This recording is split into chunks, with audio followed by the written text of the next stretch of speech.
ইসলামে নারীদের সাক্ষী পুরুষদের সাক্ষীর চেয়ে দুর্বল কেন? অর্থাৎ দুইজন মহিলার সাক্ষী একজন পুরুষের সাক্ষী সমপর্যায়ের, বিষয়টি বুঝিয়ে বললে ভালো হতো। দেখুন, ইসলামে স্বাক্ষর দেওয়ার ক্ষেত্রে একজন পুরুষের সাক্ষ্য দুইজন নারীর স্বাক্ষর সমান।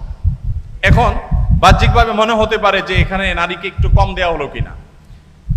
তো এটার মূল উত্তরে প্রবেশের আগে আমি যেটা বলতে চাই তা হলো, আল্লাহ রাব্বুল আলামিন আমাদেরকে যে বিধিবিধান দিয়েছেন তার সবগুলো যথোপযুক্ত।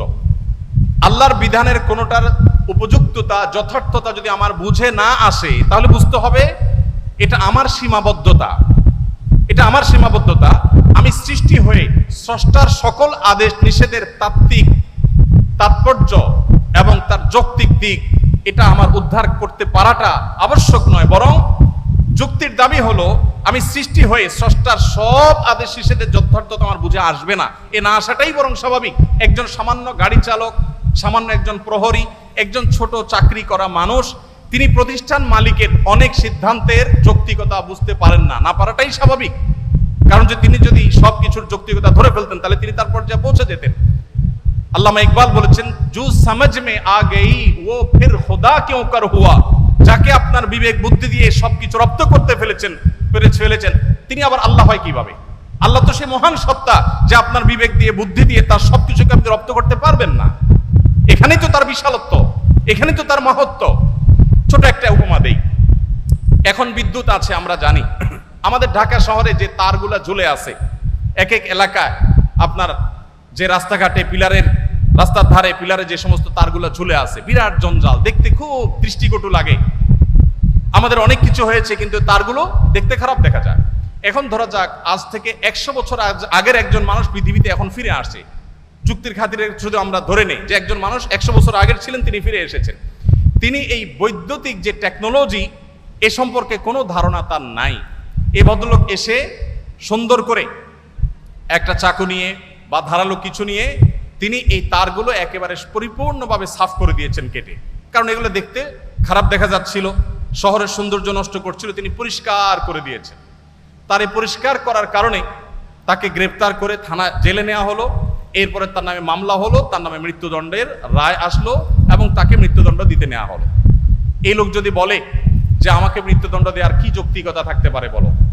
আমি সামান্য একটু তার কাটছি, ভালোর জন্য কাটছি, যদি খারাপও করে থাকি তো একটা জঞ্জালিত, আমাকে মৃত্যুদণ্ড কেন দিতে হবে? যদি বলা হয় যে তোমার এই তার কাটার কারণে বহু হসপিটালে লাইফ সাপোর্টে থাকা রোগী মারা গেছে, তোমার এই তার কাটার কারণে বহু ক্ষয়ক্ষতি হয়েছে, এই জন্য তোমাকে শাস্তি পেতে হবে, এই যুক্তি দিয়ে তাকে বোঝানো যাবে বলেন?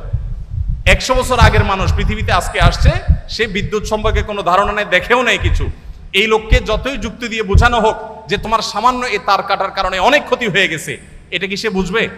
বুঝবে না।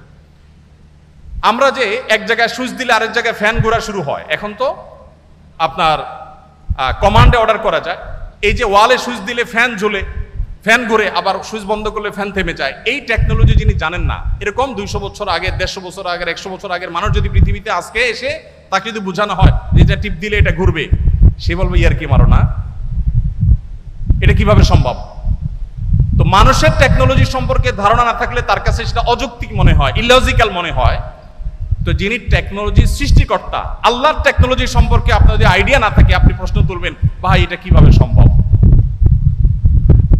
আমরা একবার সুবহানাল্লাহ বললে এতগুলো গাছ হয়ে যায়, জান্নাতে এটা এটা হয়ে যায়। এগুলো শুনে আমাদের মনে প্রশ্ন জাগতে পারে কিভাবে সম্ভব? মুখ দিয়ে সুবহানাল্লাহ বলবো আর ওখানে গাছ হয়ে যাবে, কেমনে সম্ভব? এখন আপনারা ভয়েস কমান্ড সম্পর্কে জানেন।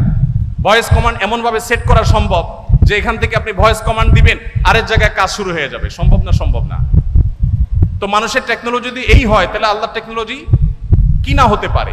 তো এই জন্য ভাইকে আমি প্রশ্ন উত্তরে প্রথমে বলতে চাই, আমি হয়তো একটা যুক্তি আপনাকে দিতে পারবো। সবচেয়ে বড় যুক্তি হলো আল্লাহ রাব্বুল আলামিন নির্দেশ করেছেন মেয়েদের 2 জনের সাক্ষ্য পুরুষদের 1 জনের সাক্ষ্যের সমান।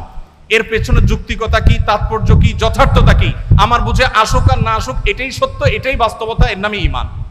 আর যদি বলেন যে আমার বুঝে আসলে আমি মানবো, না বুঝে আসলে মানবো না, তাহলে তো আল্লাহর প্রতি ঈমান আনলেন না, আপনার বুঝের প্রতি ঈমান আনলেন।